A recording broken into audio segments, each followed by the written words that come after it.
Top saw. Top drawer. Yeah. Honey, I need you now. I'm home.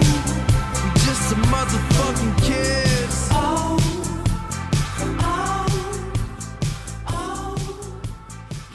What's up, guys? I got this special guest here today. He goes by, I believe it's Herbert. I'm not sure where he's from, but I have him on, and it's pretty funny because we we just started this podcast, and I'm like, hey, dude, I can't see you on the screen. I can't see you anywhere. And he's like, hold on, let me do something. He had to rip off his handy dandy don't look at me in my don't look at me while I'm changing a piece of tape over his computer. Yeah, changing. That's what I was doing.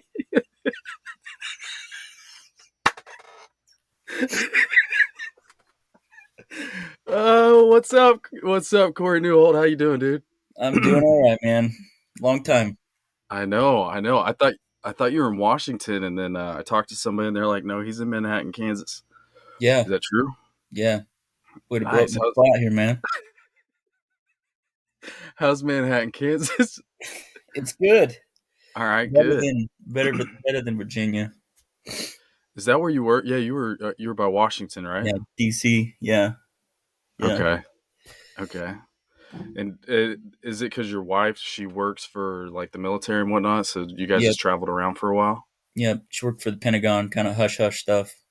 Okay, we won't talk about Not really. that then. Oh, I was like... But she did work at the Pentagon. That's pretty dope. I mean, your wife's a beast, though. She's always been a beast. Yeah, don't call her that, though. She doesn't like that? Okay. No, I don't think most women like it when you call them a beast. Well, I mean, she's just been very successful, very driven. Does that make me the beauty if she's the beast? Yeah. Right. I'll give you that one, all right. Take the W's when I can get them. We all have to. But yeah, I was gonna start you off doing a voice, but we'll gradually get into that. Okay. I wanted to just bring you on to shoot the shit, man, because I know you and I could probably carry on a pretty good conversation just about life, whatever. And how is life treating you, man? How's everything going? Boring answer is good. Yeah. Right. Healthy kids, bossy wife, that kind of shit. And, same for everybody, I'm sure. Yeah. Same here. My wife's, she's pretty cool. She lets me do these podcasts, and my gift to her is I try to let her just stay at home with the kids. You know what I mean? Yeah. But that truly is a gift, though. I mean, speaking from someone who gets to do that, that means a lot. That's awesome. No, I know it's hard. I know it's not easy raising kids. I know it.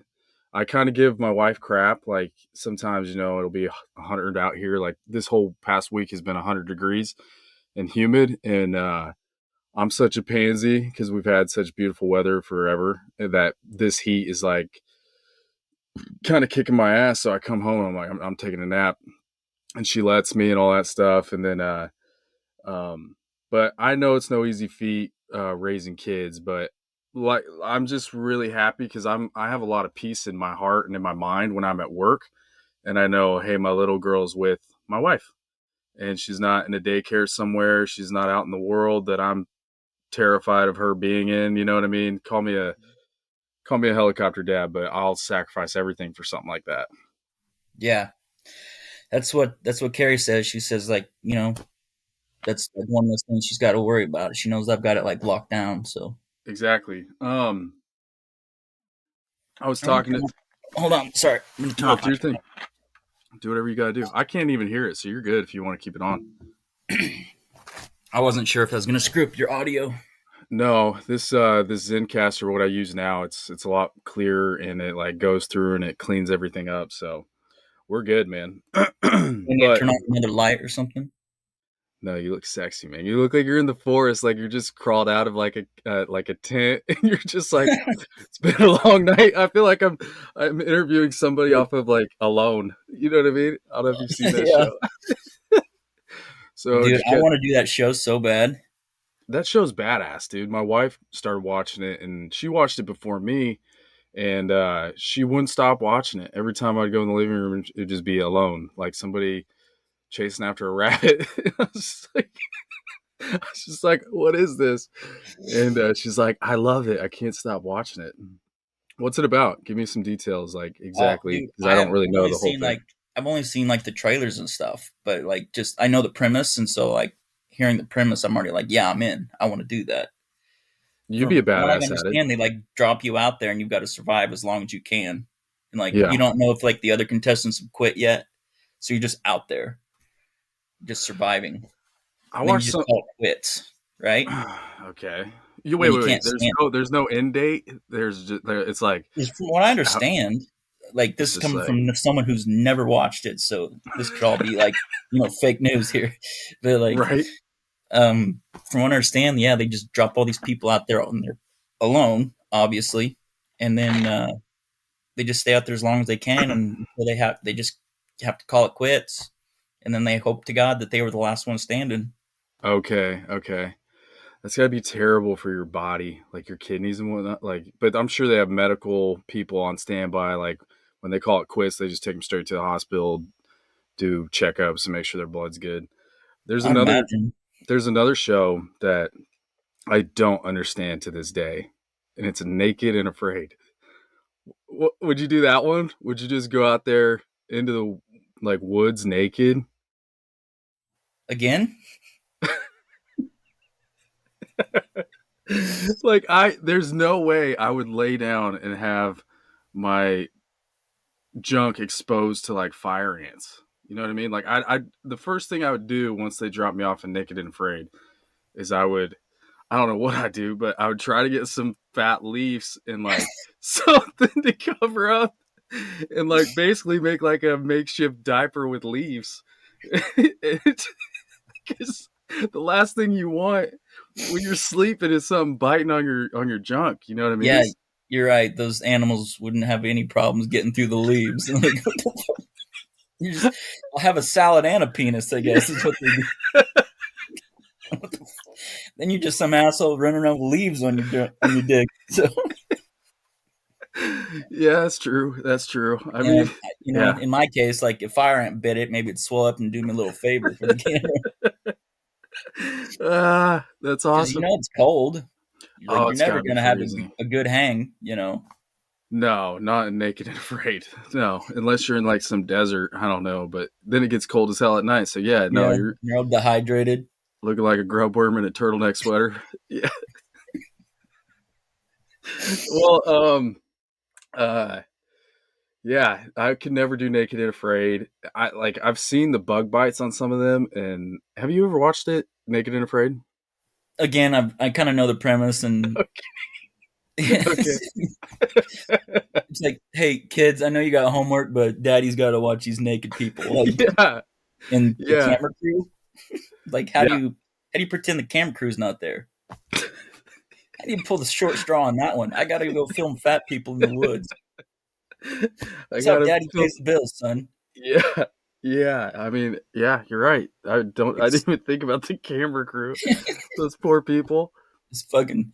Oh look, they're rubbing sticks together, naked. Yeah. Producer's like, "What'd you get today?" Oh, about 8 hours of that. Yeah. Yeah, that'd be a fun one to talk to your wife about. It's never the naked people you want to see either. You know, No. from what I've No. seen again on the trailers and things, I'm like, I, man, Yeah. This is a Midwest 50-year-old who's ate yeah, McDonald's for the last 10 years and a Walmart shopper for sure. yeah, yeah, 100%. And I'm sure that's another I don't know how the rules work on that. I'm going to do my homework after this. I'm going to watch Naked and Afraid at least one episode and then at least one episode of Alone. So I know exactly what's going on with those shows. Dude, I had this lady on recently. Her name's Deplorable Janet, she's like the first podcaster I've talked to, and she was cool. She was super cool, and she's been mad cool with me, like trying to plug me in with different podcasters about different subjects. She's more on the conspiracy side, so it's like guys were like messaging me like, "What do you know about what do you know about symbolisms?" And I'm like, I don't know anything about symbolism. You know, they're like, so what are you what's your like forte? What do you try to talk about?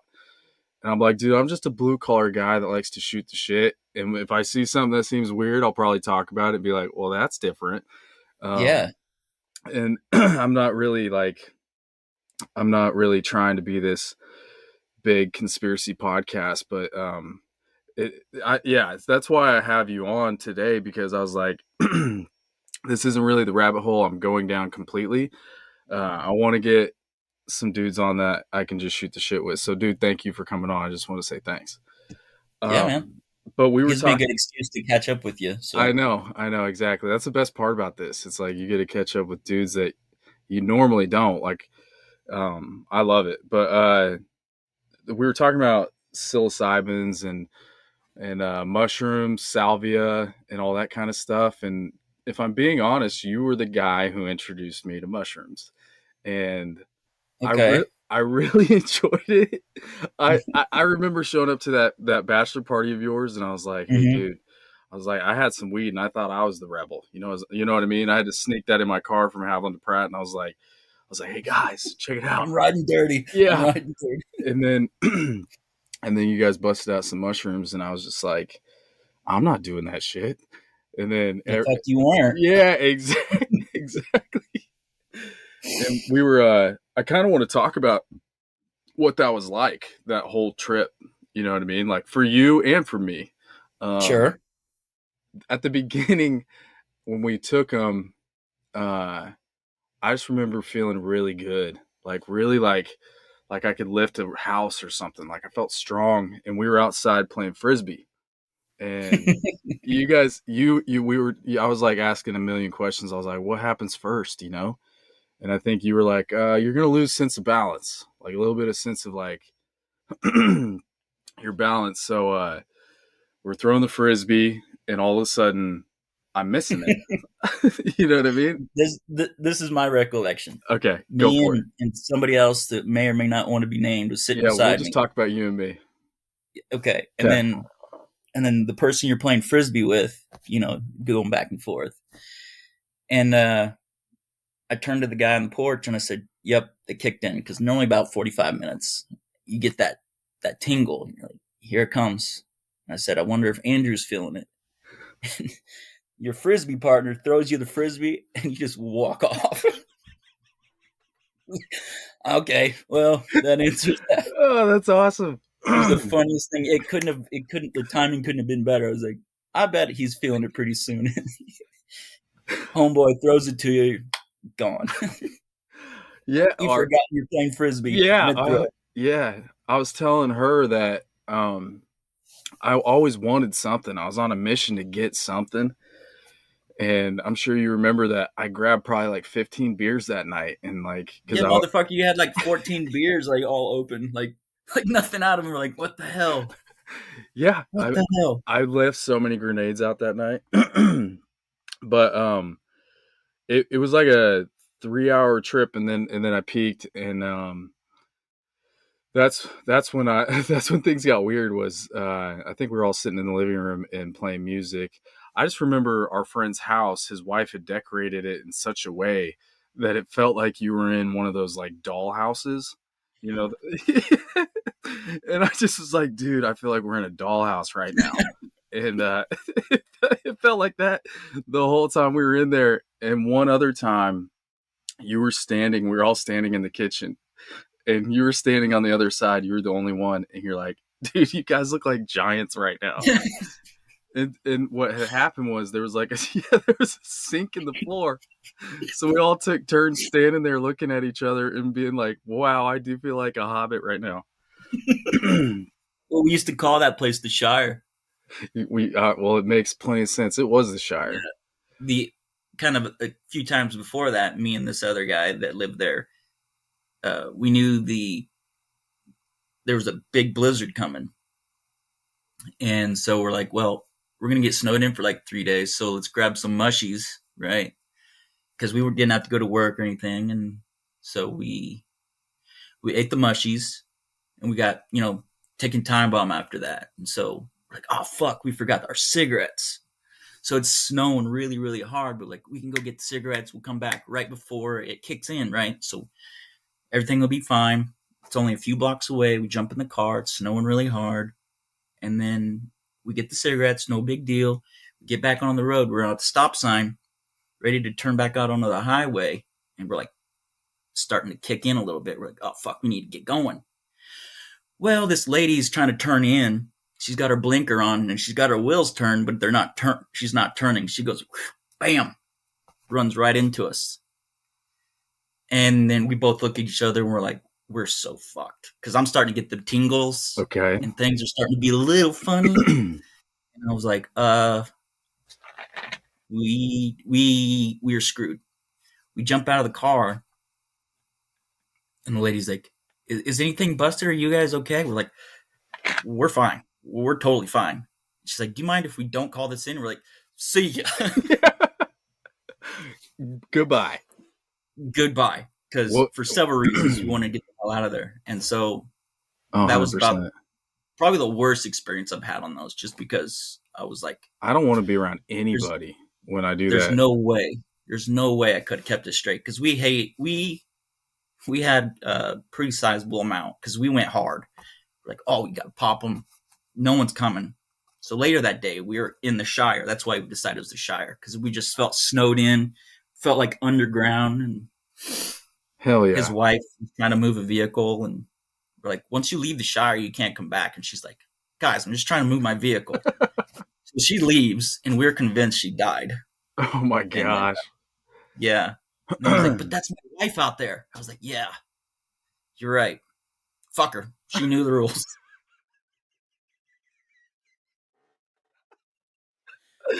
Oh man, I'm like getting lightheaded from laughing. That's freaking funny. Yeah. So what's your? The more I listen to podcasts, like for people listening that think that mushrooms are bad or marijuana's bad, I understand you're scared of that drug because you're conditioned to be scared of it because the FDA says it's bad.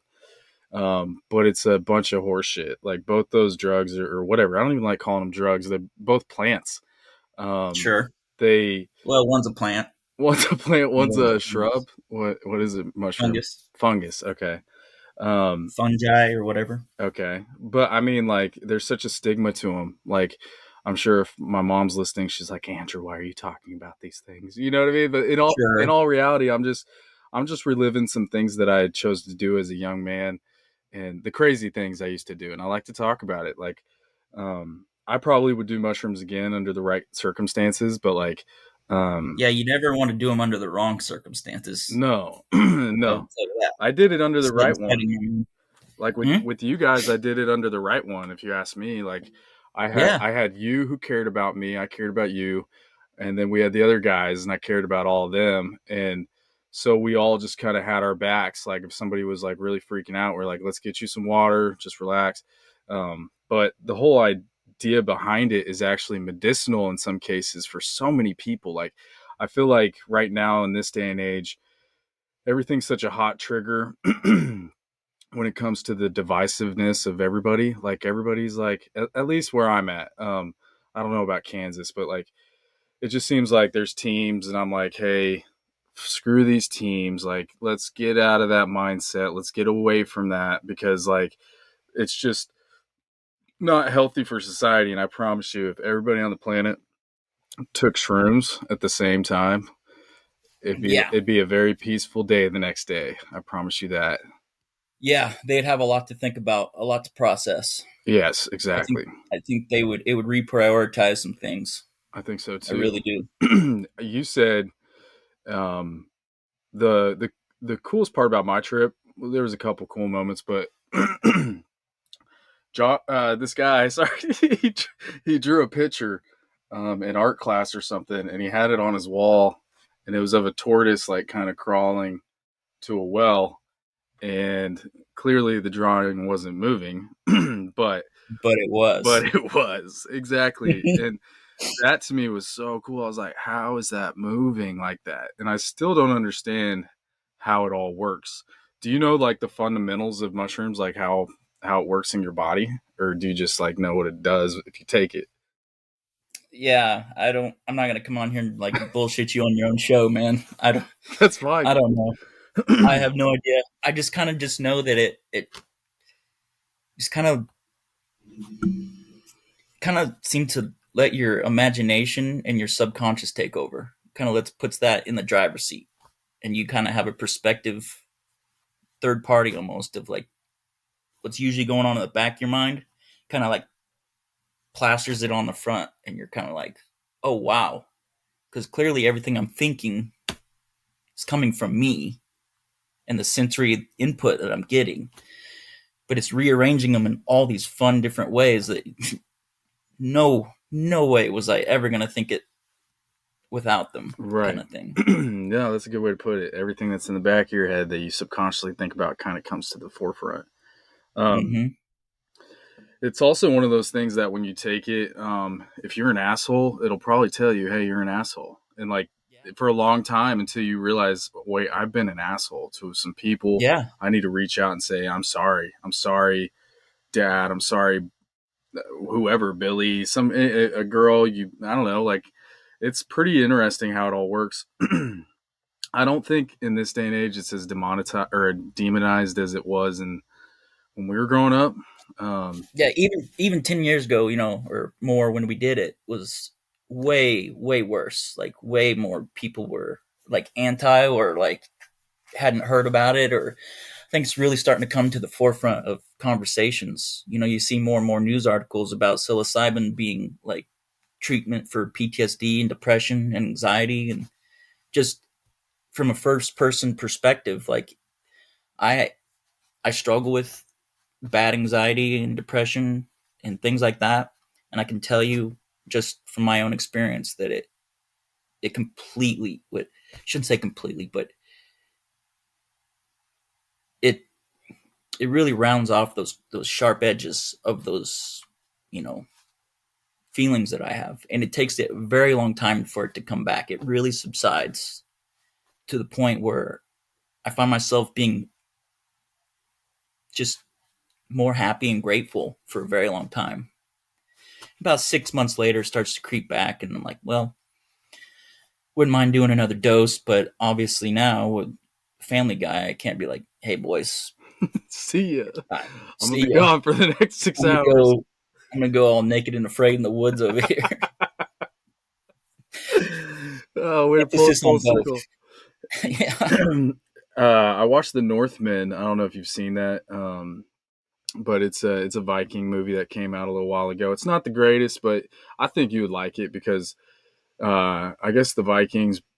Don't quote me on this. I'm not a history buff, but like in the movie, it was saying that it was showing the king taking his son into like a hut, a sauna hut, and there was like a shaman type Viking in there, and he makes this young kid and his dad take mushrooms, and they basically go on this trip where they're wolves. Like they kind of the shaman kind of leads them down a path that you're a wolf, and it brought it all back to me when I watched it. I was like, interesting, and I know in the past in our history of being humans that Vikings were all about it. There's a lot of random people all about it, and like you said, man, it cures your depression a little bit. It files down the edges of those things that really eat at you to become depressed and sad and angry. And I just think it's something to be talked about more often, and I think it will because I have a lot of people around me who are on antidepressants. I'm not. I have dealt with depression. I've definitely dealt with anxiety. Uh, I remember my first anxiety attack. I was coming back from working in Malibu, and it took about 3.5 hours to get home. Um, After work, I was stuck in traffic, bumper to bumper, and I thought I was going to pass out. And I was in my Chevy truck, and I just thought I was going to pass out. And then I went and sat. I pulled over, man. I sat on my tailgate, and I was like waiting for me to just go kind of fall over. And then it subsided, and then I researched it, and they said that's a panic attack, an anxiety attack. And then that was my first one, and I was like, I've gotten it sometimes standing in the grocery line about to buy something, and then I just set the groceries down. I don't care where I set them; like I'll just set them down and I'll just walk out. I haven't had it in a long time. Usually, it's triggered by something, and my life's been pretty good. My wife is such a loving wife, and my kid is such a cute little bug that I'm just really happy. But Yeah. but I feel like if I ever do run into that again, I'm gonna ask my wife, "Hey, babe, can I go to Joshua Tree with my brother or something?" And just be like, "Hey, bro, let's do these together. Yeah, I love you. Like, let's look up at the stars and let's really get grounded on where we're at in life because all this shit that's around us all the time is so pointless." I've been thinking lately that I'm a slave. Like if I look at my life and I look at what I'm doing and who I'm paying, I have a slave master, you know, Yeah. and I feel like you do, every American citizen does. And My wife.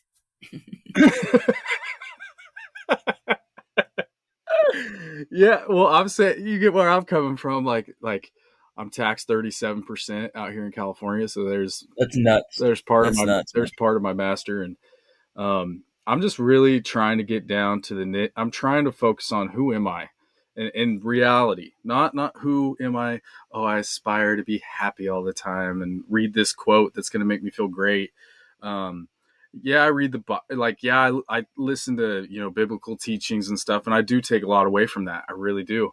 But in the end, I'm kind of just looking at reality of my human existence, not my spiritual existence.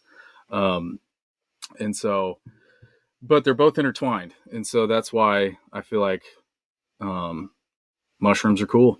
I think they bring you back to the reason why God like you just kind of get back down to earth. You look up at the stars and you just are, I don't know, you just get slapped in the face with a ton of reality. Yeah, I would agree with all that. I mean, it's to me, it always kind of felt like it knocked down the doors. And it'd knock on the door of anxiety or depression, and they'd open it and see, you son of a bitch, there's nothing in here. This is an empty room. That room you don't want to go in and you avoid all the time and you're just stressing about. There's nothing in here. Just let's go in this room. Let's turn the light on. Oh, look, you have an extra room now. Can we not do this anymore? And you're like, dang, wow, that was seems so simple, but for whatever reason, we start walling off things in our mind, or at least I do. And it's almost like a no-go area. And then it just kind of builds. It almost feels like you have like a room in your house that you need to clean, but you're like, I can't right now. I just don't have the energy to clean it. And it just kind of feels like the mushrooms take you by the hand, Give you the lead you in vacuum. there. Okay, okay. There's the vacuum. Yeah. Clothes go in the hamper, right? I'll go get the Lysol. We'll have this up in no time. And then what else are we gonna do with our 5 hours? I'm like, you're right. Probably stare at a tree, Yeah. Yeah. sing a hymnal or something. Take a look at the beauty around you.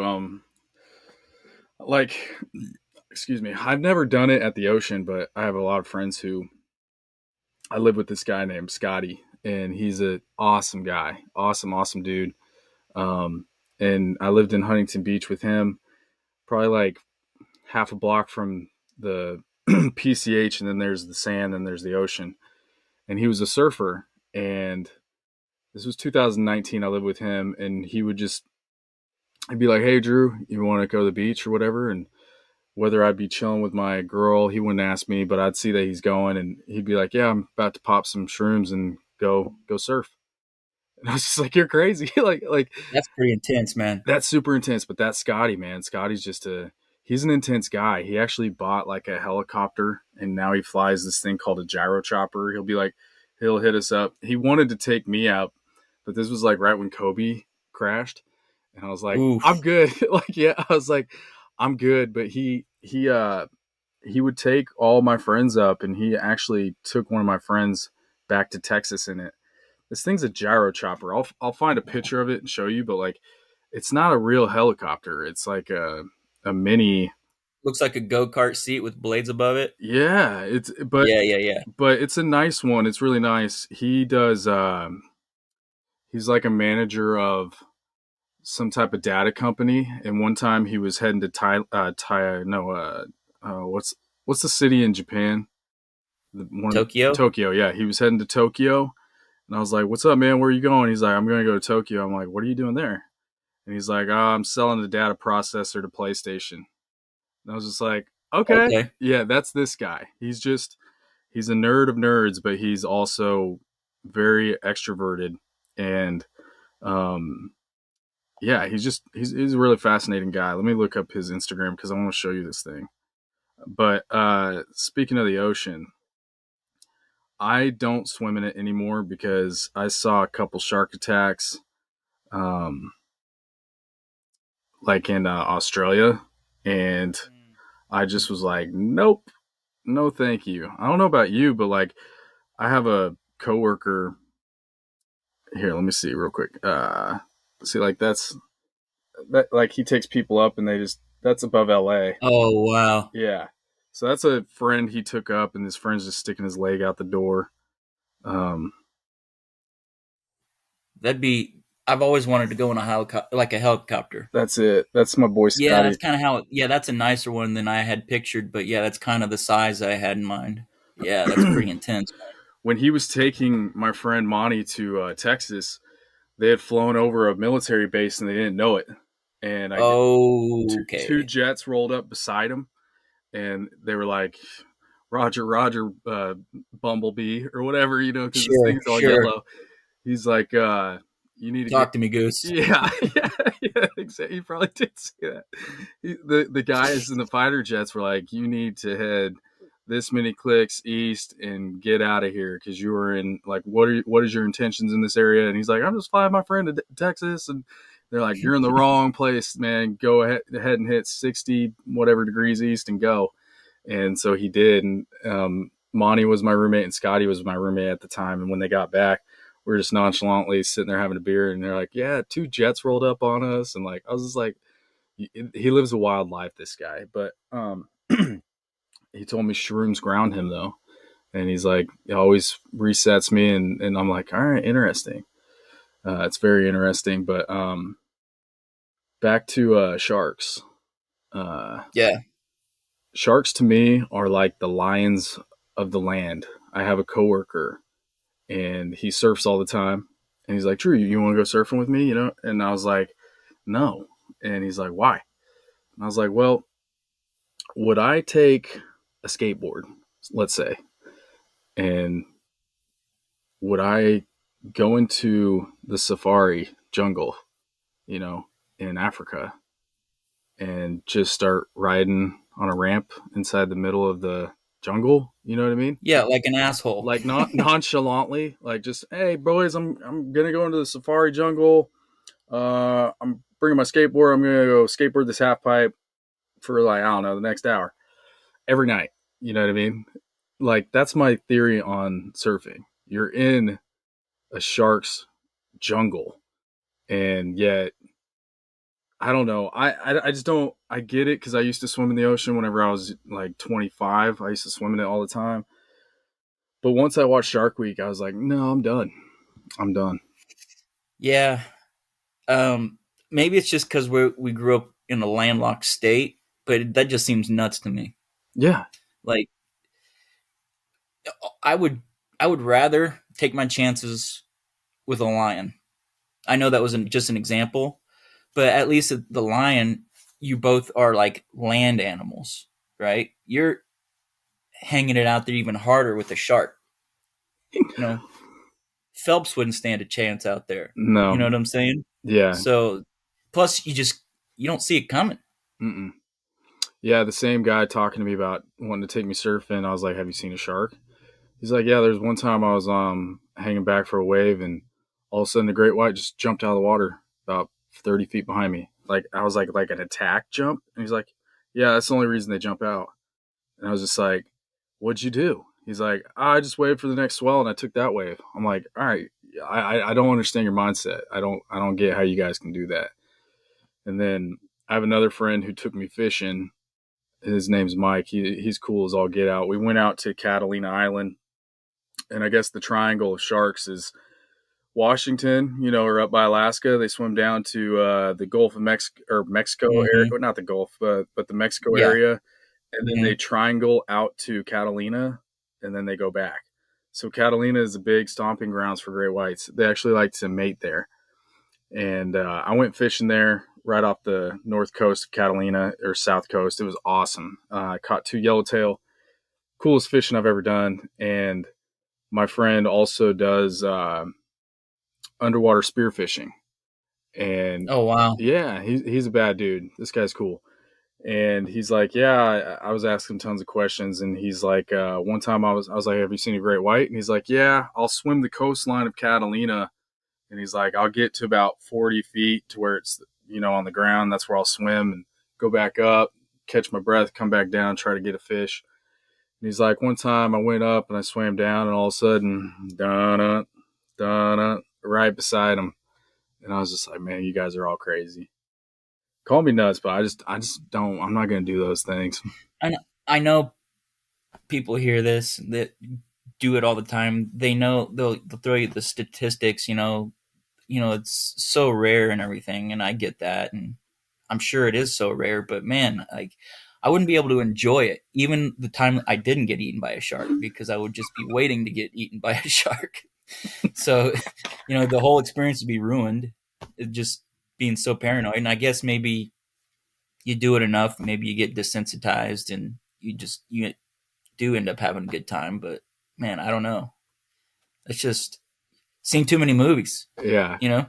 yeah, and I've seen too many shark attacks like randomly. There was a shark attack in Australia, and this happened like maybe 6 months ago or a year ago. It was during the lockdowns. They were all locked down, and there's a guy filming, and he's like, "Oh, mate, he just got eaten by a great white," and like, sure enough, it shows the water. It shows just red, just a whole bunch of red because he was on a cliffside. So this guy was down underneath the cliff, and it was just red, just a like kind of like whenever fish boil. Have you ever heard of that saying? Well, fish boiling out here means there's chum in the water and they're all going for it, so it looks like it's boiling. Oh yeah, yeah, yeah, yeah. That makes sense. So it looked like fish were boiling right around that dude's body, and I was just like, wow, it just takes that one time to get eaten That's by that intense, monster. man. Super intense. That is. The video's nuts. Yeah, he's like, "Oh, crikey, he just got ate by a shark."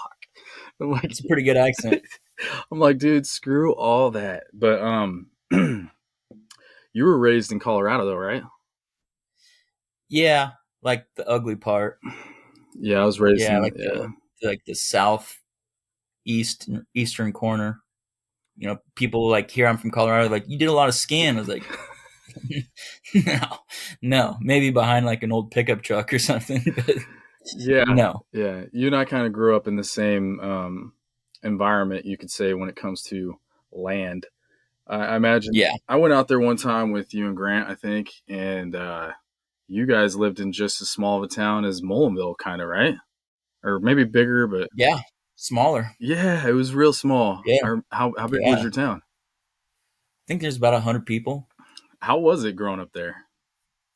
It was awesome. I didn't know any better, but like you literally could ride around the whole town on your bike. It's just I know people heard this all the time, but like get up in the morning on a Saturday, eat some cereal, watch some cartoons, jump on your bike, and just be gone until you got hungry and you come back, and then mom would be like, "How was it?" You're like, "Awesome. We built a fort. We did this. We did that. Kicked the shit out of each other with sticks."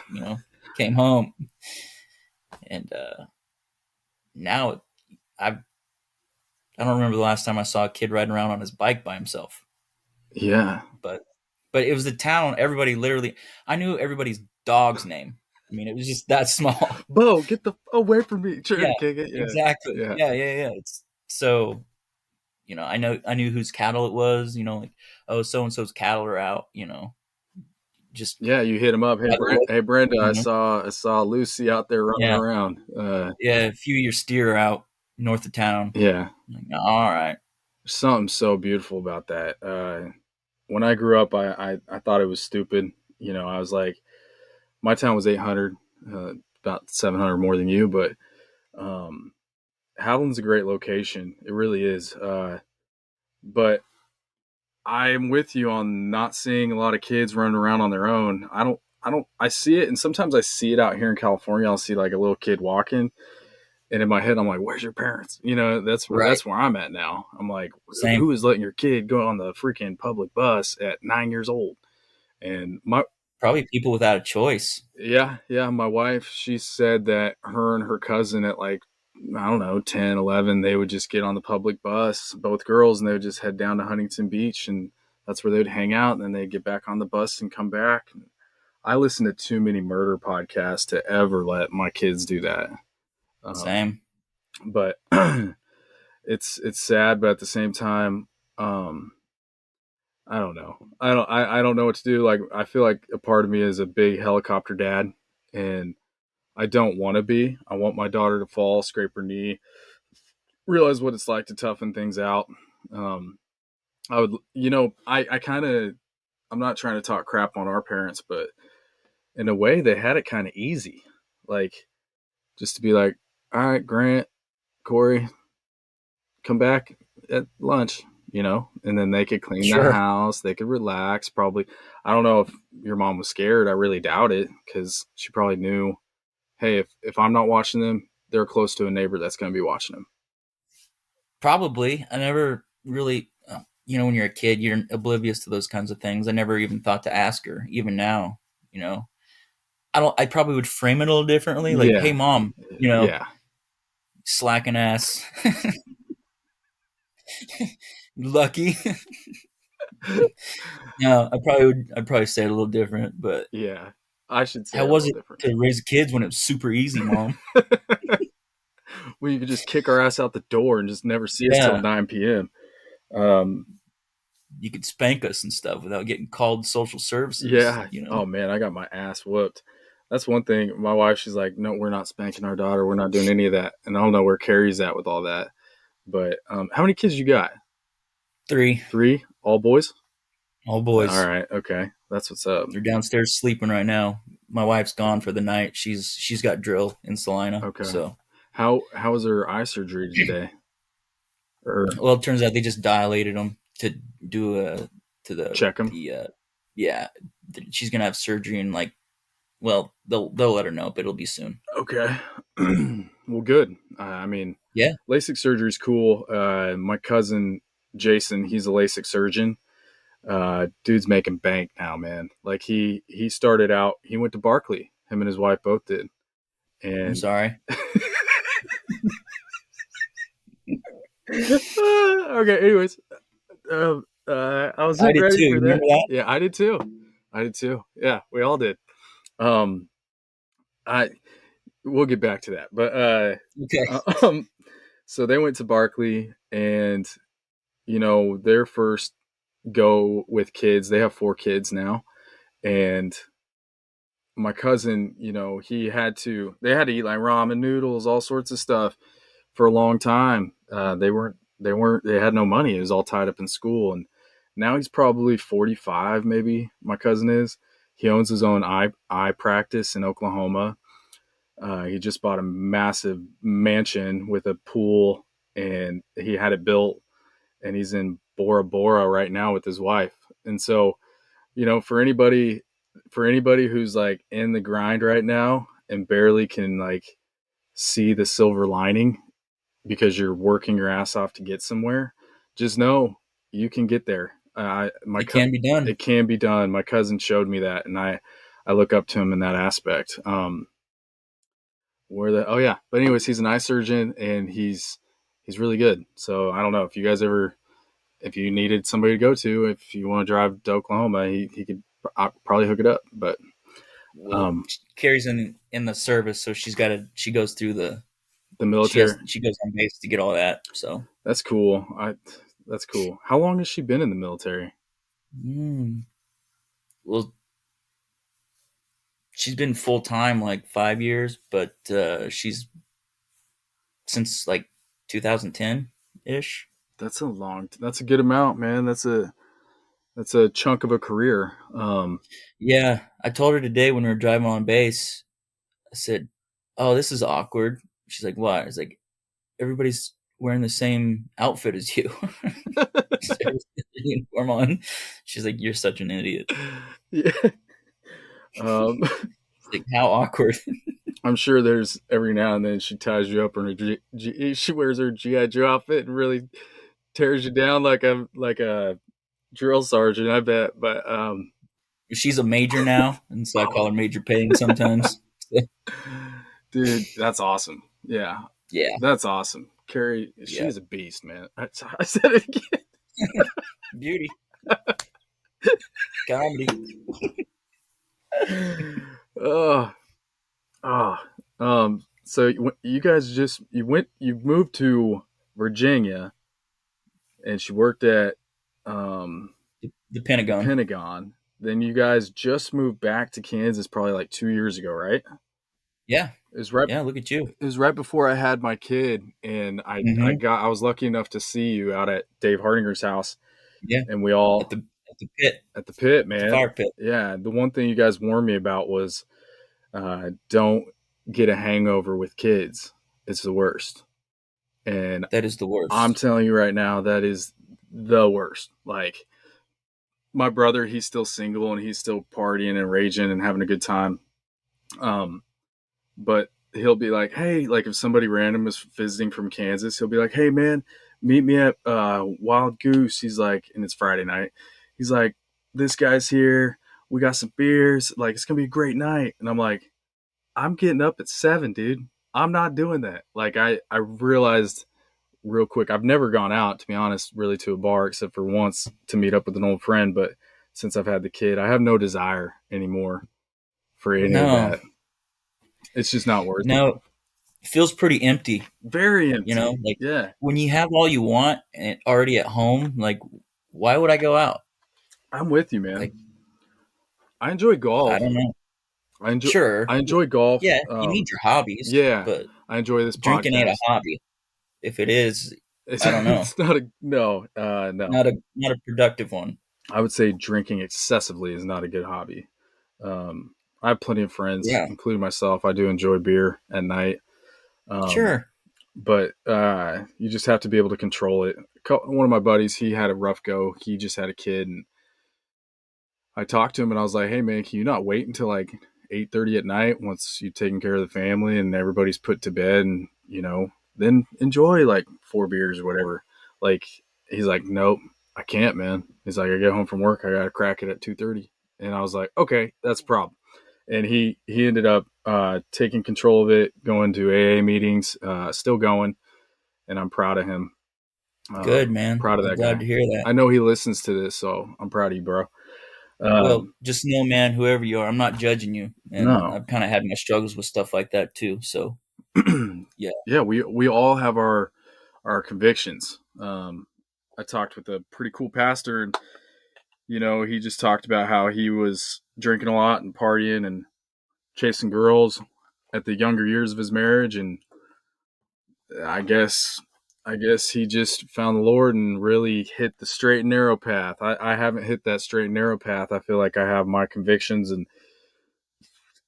like I said, nobody's path is that straight though, I know. and if they are, they're lying. You know what I mean? Yeah. Like, No, yeah, there's for bumps in sure. the road. Like I There's said, bumps in the road. everybody's got their convictions. Everybody listening to this knows theirs, and um, I'll tell you one thing: you need to quit being so hard on yourself. I feel like that's the only person that can really drag you down the worst is yourself. And so every now and then you got to pat yourself on the back and be like, "Hey, you're doing a good job. You're busting your butt for your family. You're taking care of the bills. You're present. You know, um, and maybe that's enough, dude. I all I want for my kids, and I know all you want for your kids, is to be that dad. to be like, when your time is up and you go, you pass away, you just want to be that dad where they all get around Yeah. and they laugh and they tell stories and they cry about how much you love them and how much they loved you. That's what it's all about. And when we were at your bachelor party, you had told me that you just saw your grandkids. Like, I don't know if you remember telling me that, but Oh yeah. what was that all about? How did that work? Um. Uh. Well, if I knew, I would do it again Yeah, because that was pretty awesome. But once we all kind of split up after our little shenanigans, mushies they've got different stages. Or again, I don't want to speak in absolutes. For me, mushrooms have stages, right? The fun, tingly, body high stage, and then a little bit after that, you got the weird colors and the movement, right? It gets real wavy, real fun and giggly, and things perspective changes, and then you start really rolling, and then that's when I go internal in my mind, and then you go on the trip, right? And so I just remember after we all split up, after the giggly things have changed, and then I started to realize I went pretty hard. I think I took 3.5 yeah, grams, maybe 4, yeah. which for me at the time that was a pretty heroic dose. I think they call it like 5 grams, maybe a heroic dose. I don't know. It probably depends on who you talk to, but That's such a crazy I dose. I remember it. I was like, okay, this one's going to be pretty intense because I could already just kind of tell. And then I kind of laid on the bed and I closed my eyes and I got sucked into someone else's. I could tell I wasn't me, but I could see me on the stage at my graduation, and I realized I was my great grandpa. And I was like, well, am I him now, or is this a memory of my great grandpa through his eyes? And I couldn't tell. I was like, whoa, this is crazy. And then flipped again, and then I was me again in that same seat watching my great grandchildren graduate on the stage. Wow. And I was just like, that's what it's about, though. It's Yeah. just Yeah. the lineage, Yes. right? What you pass down.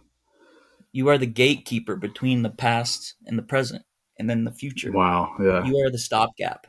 Yeah. You are the link in the chain. You know, do not break, Wow. hold the line kind of That's a thing. beautiful way to look at it. My grandpa turned 100 in March of 2020, right before the pandemic. And well, he turned 100 that July. We all went. I was lucky enough to take my wife and my stepdaughter at the time, and it was in South Dakota.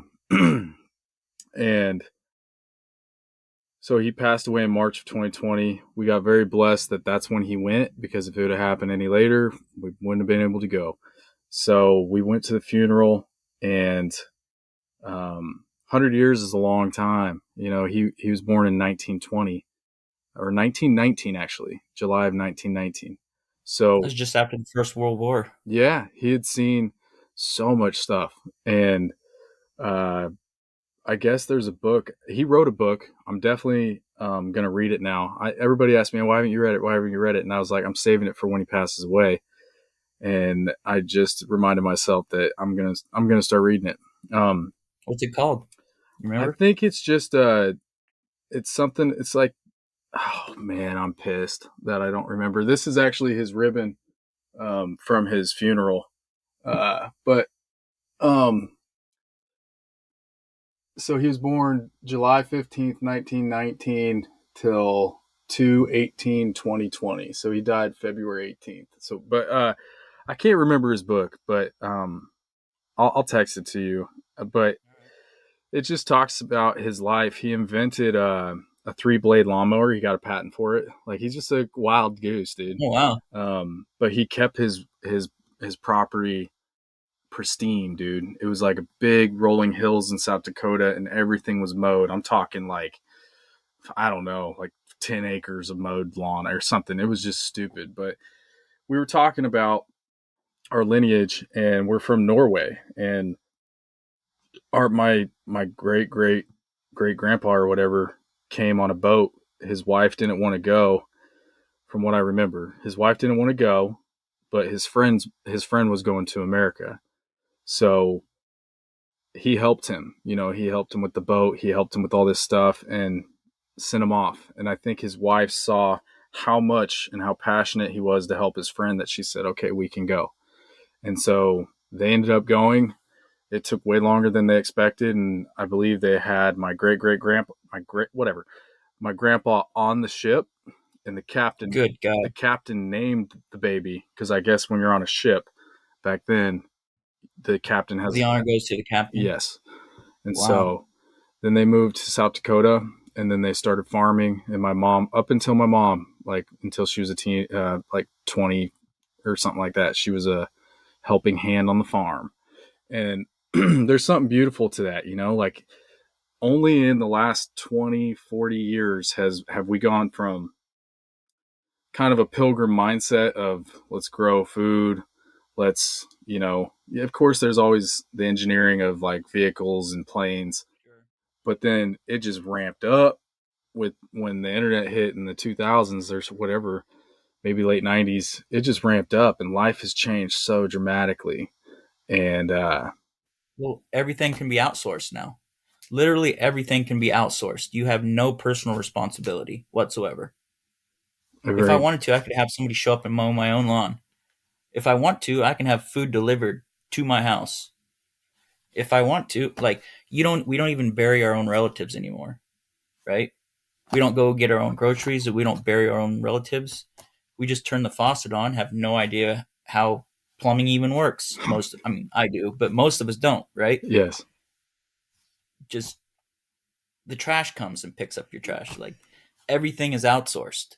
So there's no, you can be so siloed in your own little world, you have no outside perspective because you don't know how things work, or you don't care, or both. And so, yeah, of course, things are going to drastically change when you don't have to leave your house, or you can do your job from a computer. I couldn't. I'm terrible with computers, as you know. But like, yeah, when you're working, busting your ass on a farm, you best believe you know where everything's coming from. You know what you're going to eat next winter Or because not eat. you're hoping you know what you're Yeah. going to eat next week. You know, Yeah, my mom always jarred apples and peaches, and she of just and course. that's an art that I want her to pass down to me. How do you do that? How do you jar stuff? I'm guilty of it too, of becoming a product of my environment. Um, it's funny you say we outsource everything because, like, if you think about that, what's going to happen when you outsource everything? You are going to know nothing. You're going to And you're completely reliant on that everybody that else. too. And you talk about depression and all that stuff. You're not going to talk to the guy at the grocery store or open the door for that old lady that needs it to be opened. Just random human interactions.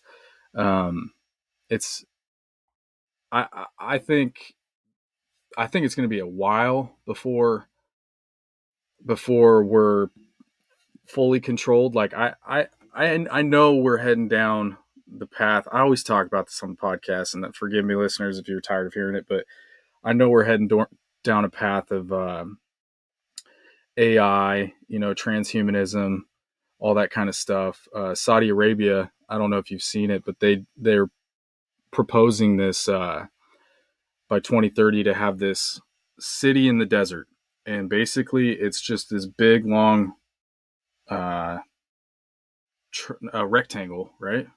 It's this big, Oh, is it like 100 miles long or something yeah, like and it's that? really Yeah. thin, and it's like got glass on the outside, and the roof is open.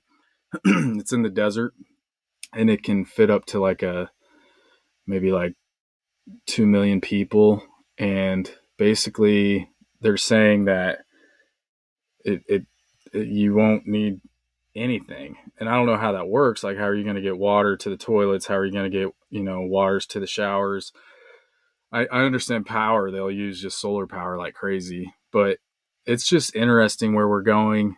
And I would just like to talk about it. Like, most people don't really talk about it because they're too busy doing this all the time, like on their phone. Like, this is the one place where I really enjoyed being, because I'm talking to you. I know you're through the screen, but you're right in my ear and you have my full attention. You know what I mean? And my wife may text, and I'll text her real quick, but like, um, you have my full attention. And it's so, with the conversation of transhumanism and all that kind of stuff, I think it's an obligation of us, like you're talking about lineages passing down, holding the chain, pass on that you need to also be grounded to this earth. You can't just be relying on the comforts of society all the time, Absolutely. like the TV screens, the iPads, the unthankfulness when dad goes and picks up In and Out. No, you need to say thank you, sweetheart, because daddy worked hard for that money to pay for that food.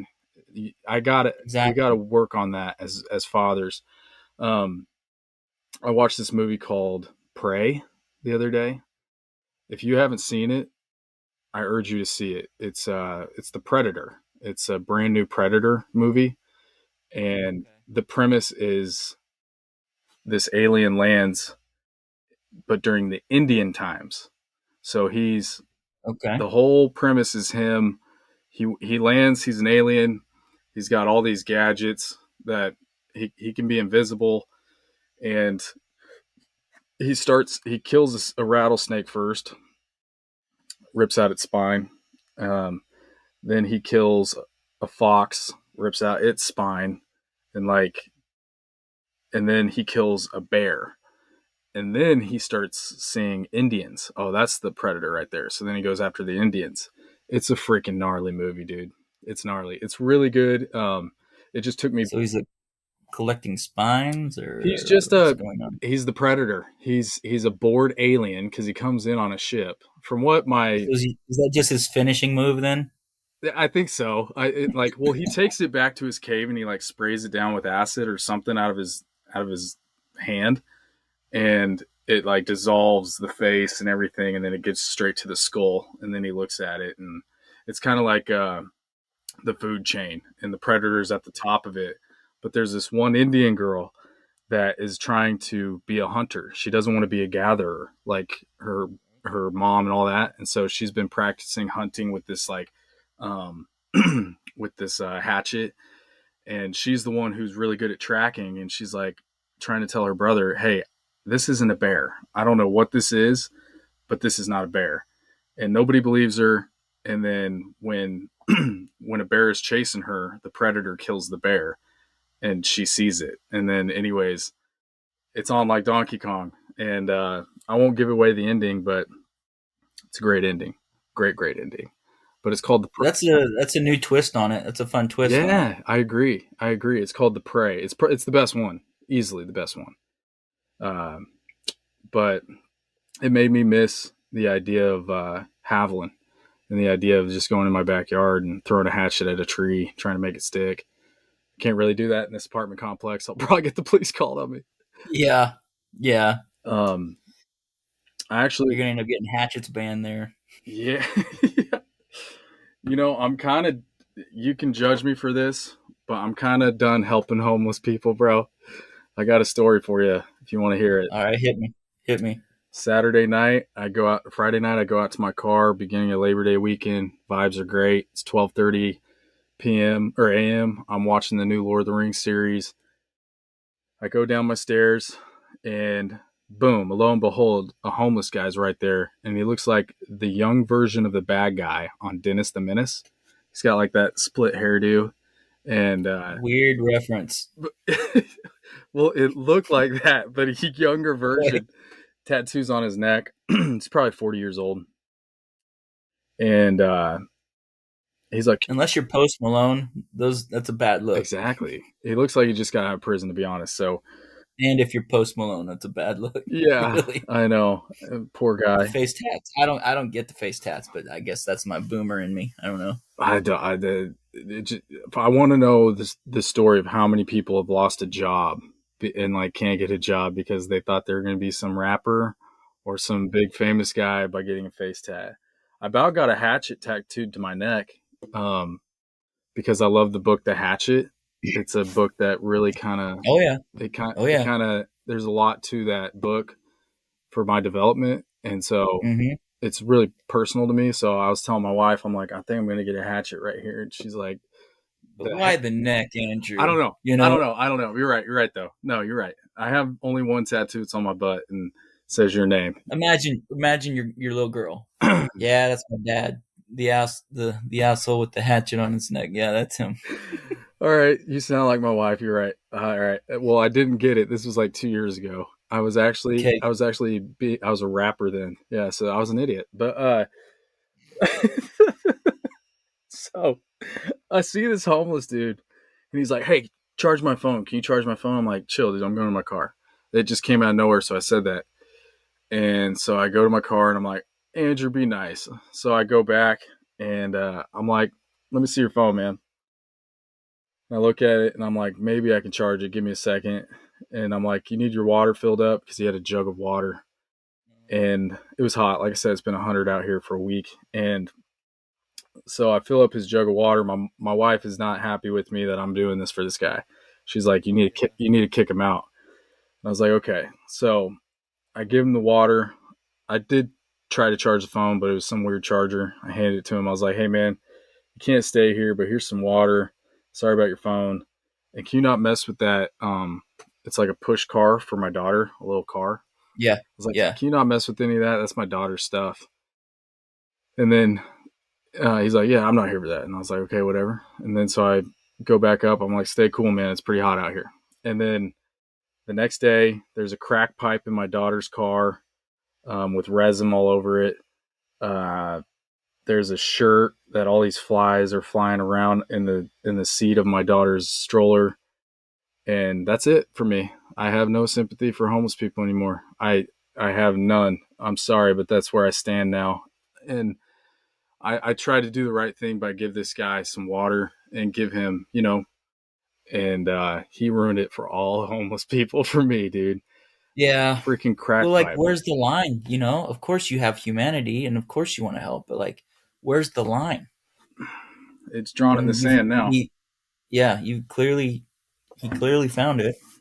Like I was in DC, and there's a lot of homeless there too, and I'm sure more now even after the pandemic. But like right before the pandemic, me and Dan, you know, Dan Dan, H. like Dan Harmer, yeah, he Okay. was living there randomly for like 6 months too. So we got to Okay. hang out for a couple times, and like we're walking around. It's random. It's just me and Dan walking around DC. We're right by the White House, smoking Oh, that's cigars, dope. catching up, I shooting the love that shit. guy. This dude come up to me like real aggressive, and he's like, "Yo, yo, yo, you got any change?" I was like, and I wasn't trying to be rude or anything. It's like, "No, I'm sorry, sir, I don't have any change." He's like, "That's just like you, cracker ass, telling me a black man that that you don't got no change." I was like, "Sir, I promise you." Like he started getting really mad that I wasn't giving him money. I was like, "I promise you, I don't have any money. Like all I had was my wallet, my card." I'm like, "You don't have a debit swiper. I promise you." I mean, that kind of backfired on me if he did. Yeah, no shit. Right. He's like, "Can't believe you're doing this to me. I've been homeless out here for 10 years." So at that point, he was coming at me with aggression. So I was just like, "What's another day then?" I just kept walking. Yes. Yes. Dan, Dan will still text me that sometimes. He's like, Oh, it's "What's another another day day. then?" Oh man, that's a Corey I line. felt like a jerk for saying that, but he's getting mad at me that I did. I was like, I would have given him money. I just didn't have any, and just, it's like, bro, what are you getting mad at me? I didn't put you here. Yeah. I'm Yeah. sorry that you are here. I don't want that for anybody, but like you're coming at me with this aggression that's like I don't have time for victim the wrong mentality. guy. I don't have time for victim mentality anymore, man. I don't either, I man. don't got time for it with people, with homeless people, especially young homeless people. But drugs got a hold of them real bad. Drugs. No, there's plenty of rehab centers, plenty of like, especially in California, they've created all sorts of systems for homeless people to go to get clean, get healthy. And I think the worst thing we can do is what we're doing, and that is letting them chill in the stairwell, letting them have some water, refreshing them so he can smoke his crack and then do whatever he's going to do to get that hit again. No, you know what, asshole? You need to walk yourself. Like from now on, anybody, unless there's kids, I might help out. But like Sure. if it's a guy, nah, Because the man, kids, it's not their kids' fault, right? The no. kids didn't put them there. Yeah, those poor little babies. I feel. Breaks my heart, man. Yeah, me too.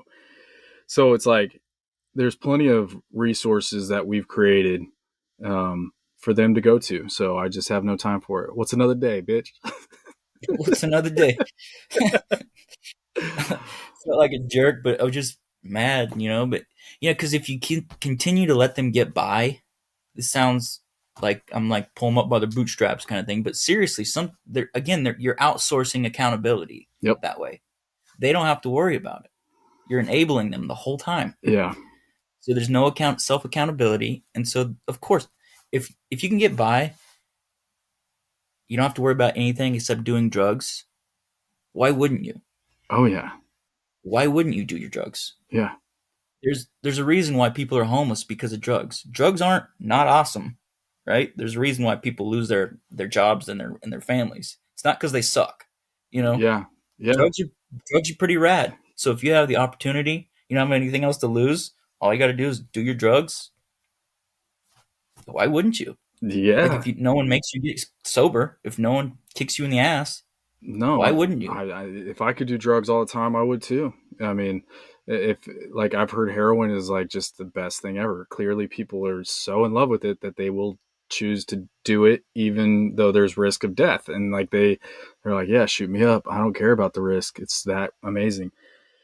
Drugs are awesome. Yeah, Chase Hardinger, he was on the podcast talking about how he went through an F5 tornado, and I always ask everybody at the end of the podcast, what's a memorable quote that stuck with you? And his was, he goes, this comes from the great Corey Neuhold. He Oh, goes, good. he goes, there was a time I wanted to try everything. I wanted to try cocaine. I wanted to try this. I wanted to try that. And Corey said, don't, because it's awesome. You're going to like it. And he's like, and he goes, it really stuck with me. It's like, why do I want to have a cocaine addiction? Why do I want to have a heroin addiction? Like, it's going to be awesome. So why would I want to do it? Until it isn't. Yeah, I have a friend, a really good friend. I know you know him too. A lot of people do. And he got into meth. And I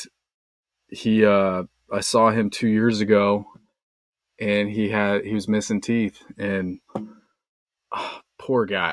I have nothing but love for him. But when you see that, you go, dang, it's that awesome to where it'll take a friend like mine that I love, that I know he has all the potential and the potential still to be an awesome guy. And it'll make you shrivel up like that and grind your teeth to nothing. And yet you'll see it. Everybody's seen the pictures, but for some other reason, they try it, they do it, and it's awesome. And then they're like, it's awesome. It's awesome. I don't care about my teeth. It's awesome. Like, Yeah. it's just pretty nuts how drugs can backfire. So to talk to people who are listening who think shrooms are bad or part of that category, no, that's not where shrooms are in the list of things that I find helpful, like shrooms or possibly marijuana. Also, I dare you to abuse shrooms and then want to do it again anytime soon. Yeah. Shrooms would be like, fuck around and find out. Have you? I dare you to try that. Yeah, I do too. You can't. And send it and film it. I I want wouldn't to wish see that it. on anybody. No. I went only a gram. You went 3.5, so I can't imagine.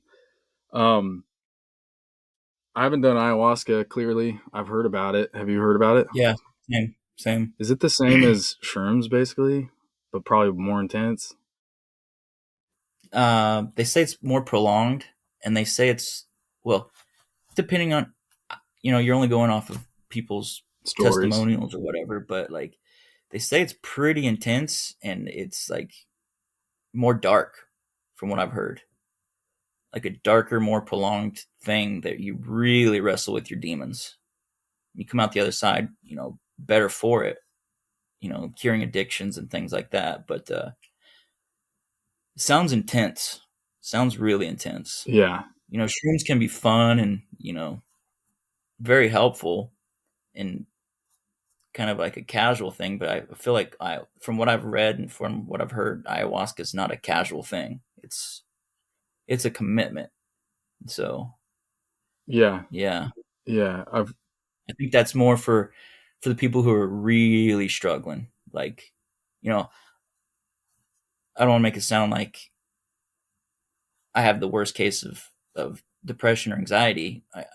I do have it bad sometimes, but there's people way worse than me that with addiction and PTSD and stuff like that, and like war vets, you know, on the, at the edge of on the end of their rope, that's like last resort kind of thing, and they go down there.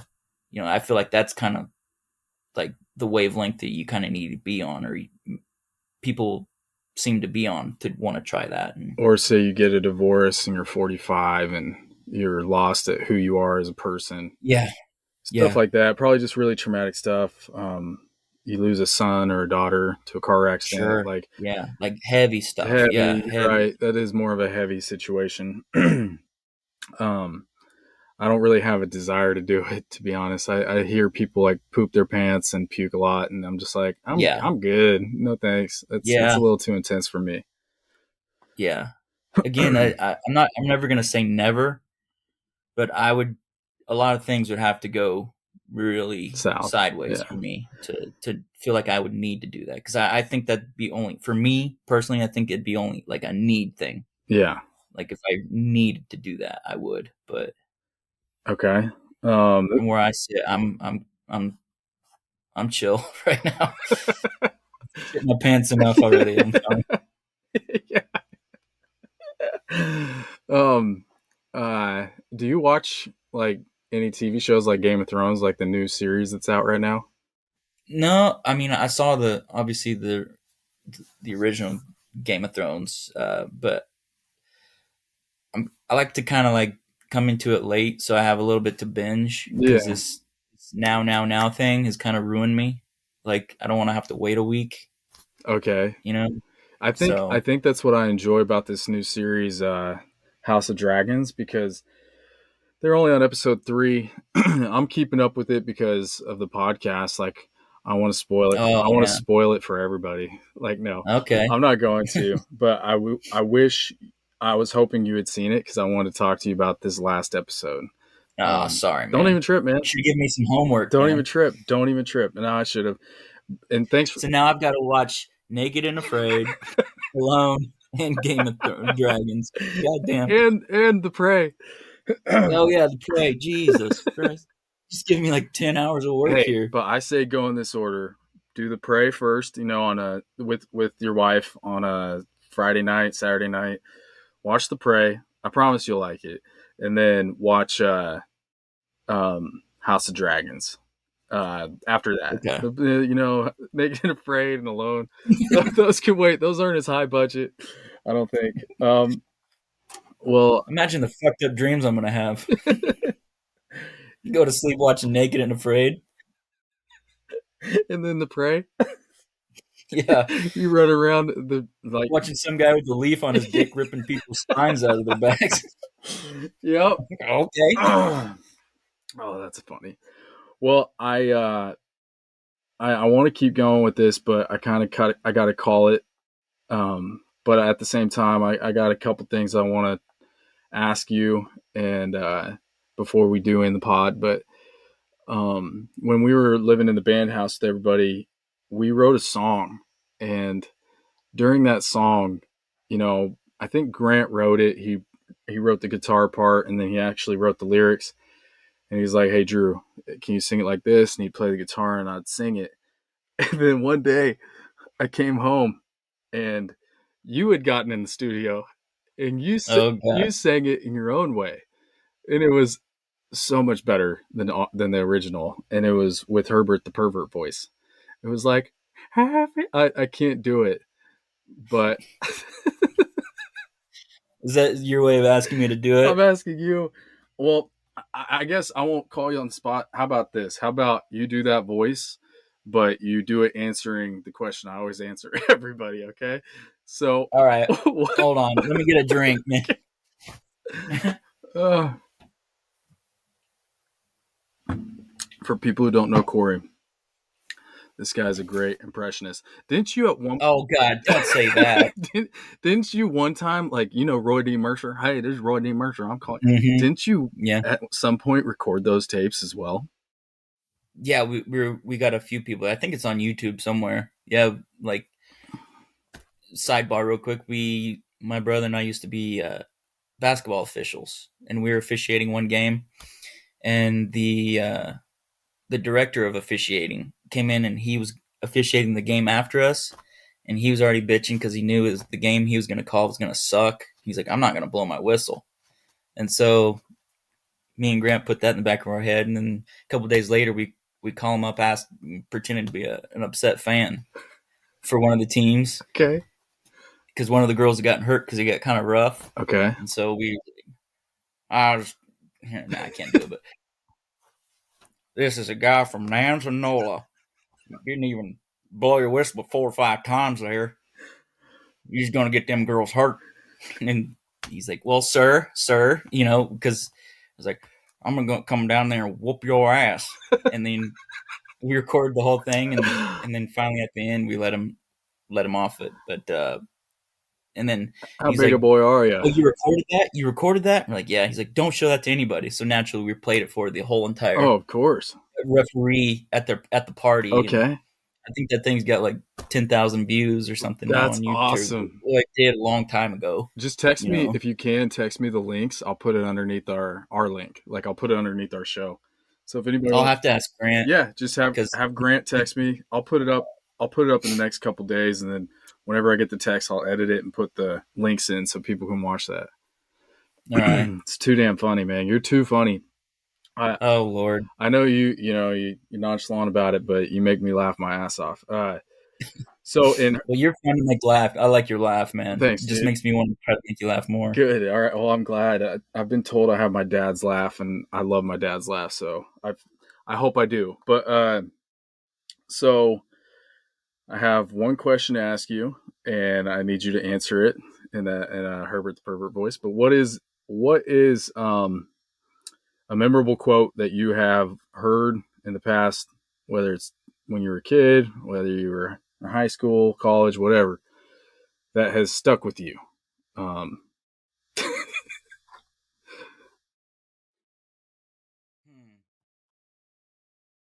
Take your time with it. Hmm. I'll try it. All right. Don't judge me. I'm just for the record. I know I've told you this already, but like I'm not allowed to do this impression in front of my wife in the house because it creeps her out. Okay. So Okay. all right. I might need to start and stop. We'll That's see. fine. Take your time. Be who you are. Say what you mean. Because those who matter don't mind. And those who mind don't matter. I don't know. Oh, that's I great. had it there. It's, That's great. Oh man, I could have you just talk like that for like the next 5 minutes. I'd love it. Grant says I should start reading children's books and post them Oh, dude, yeah, in Herbert the Perfect. Mama The Llama. three little bears, Yeah. the baby bear, said, "This is too hot and too cold." I love it. And she said, "This is just right." She ate her porridge. Oh yeah. I don't know. Well, Like I said, I hadn't tried that in forever. I'm. Now I'm the Mickey Mouse guy. Like kids are Mickey Mouse, so Oh shoot. Okay, you do that one. Oh boy. Oh boy. Yes. Hot diggity dog. Say, do you want to go inside my clubhouse? Well, all right. I charge $50 for a hot dog to come ride my shitty roller coasters. Uh, Say, do you want to sweat your balls off inside one of these? Come join me, Disneyland, so you can come get the swamp ass standing in a 3-hour line. all right. We're gonna end the podcast, but I want you to say goodbye to everybody, would you? Bye, everybody. But in Herbert the pervert voice or what? Oh. Come back now, you hear? And so go, and yet I know they'll think of you each step of my way. And I will always love you. I will always love you. Dusty's NFL Picks of the Week. What's up, everybody? Welcome to Dusty's Picks of the Week. Basically, we're going to do this every week during the NFL season. And here we go. So without further or freaking ado, what's this week, Dusty? What's that? What's this week? Like, what is Week it? one. Just week one? Yeah. Basically, what we're going to do is we're going to pick each team that's playing. We're just going to pick straight up who's going to win. I'm in a poll at work, and if we win, I win $300. And we have 18 weeks, I believe, of this, right? Yeah, I think so. Yeah. Okay, so if you guys want to follow along, and if we start winning, because I'm in a poll with like 40 people, so if we win, or actually 30, 35. But let's start with the first game, Thursday night, September 8th, Buffalo at the LA Rams. Buffalo is minus 2.5. Yeah. I'm taking the upset there. I'm taking the Rams. Okay, let's do it. And then New Orleans is at Atlanta. New Orleans is minus 5.5. I'm also taking the upset. Falcons. Okay. San Francisco at Chicago. San Francisco is minus 7. San Fran. Okay. Two young quarterbacks in that game. That'll be a good game to watch. Okay. Pittsburgh at Cincinnati. Cincinnati is minus 6.5. Bengals. And then we have Philadelphia at Detroit. Philly is minus 4. Eagles. And we have New England at Miami. Miami is minus 3.5, which I'm still pissed off about because they got my boy, dude. Chiefs let him go. Yeah, I know. It's good for them, though. I think so, too. Stat here the other day. Patriots have they're like 2-7 in Miami or against Miami. So I'm definitely taking the Dolphins in that one. Okay, Patriots aren't very good this year. They shouldn't be. good. Baltimore at New York Jets. Ravens. Baltimore's minus 7. Okay, Baltimore Ravens. They still got that badass quarterback. Lamar Jackson, yes. Yeah. Jacksonville at Washington. You know what, Washington is minus 2.5. Drew? I want to make a change. Are we allowed to do that in this segment? 100%. Yeah, 100%. Let's take the Saints over the Falcons. Hold on one second. That defense is good. I'm just not a believer in Jameis Winston. But let's take the Saints. Okay.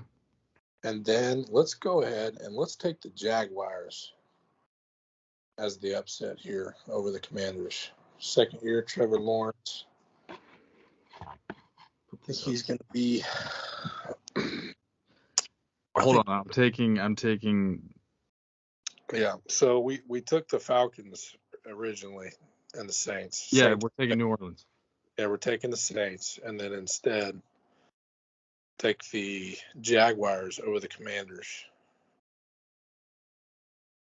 Okay.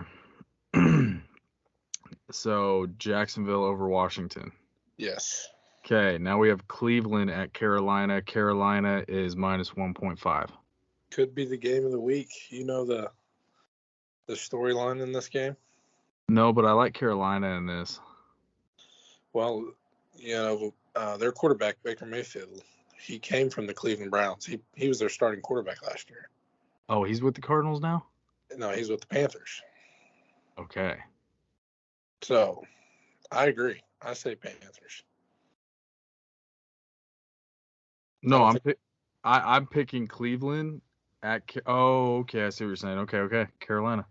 I just don't think there's any way that Baker loses this game. I don't. It's going to be.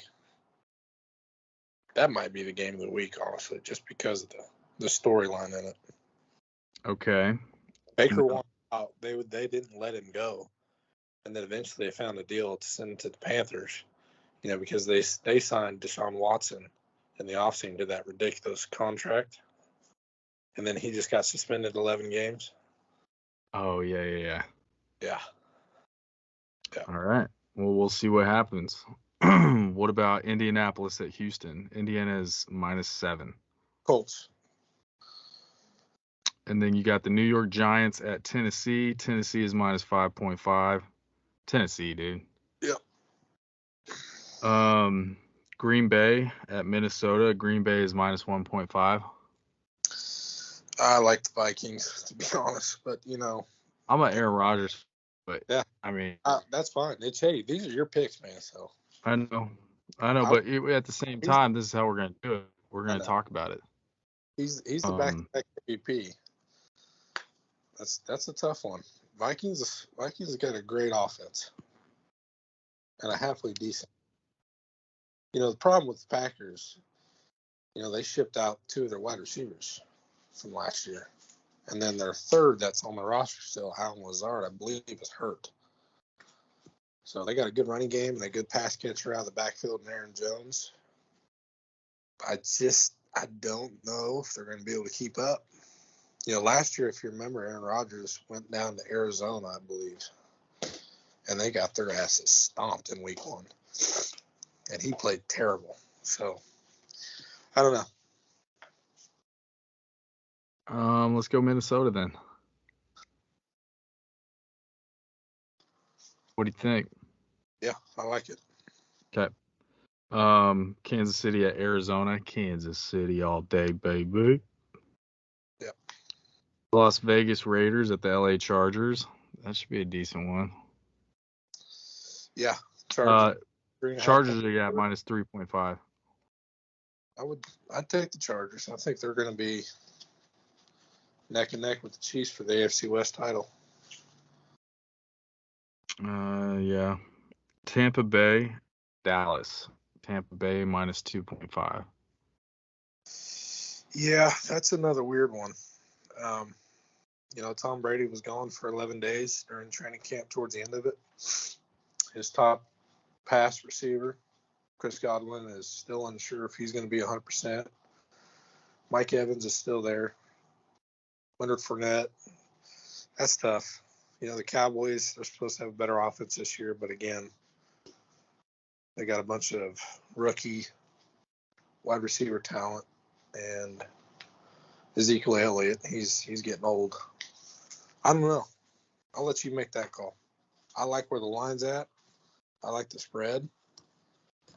I think it could almost be a pick'em game where it's going to come down to a late turnover, as time expires, something like that. I'm going with Tampa Bay. Okay. Denver at Seattle. Denver is minus 6.5. Denver. I like Denver in this one. Seattle just suck or what? Well, Denver's not bad, I guess. Who's Denver's quarterback this year?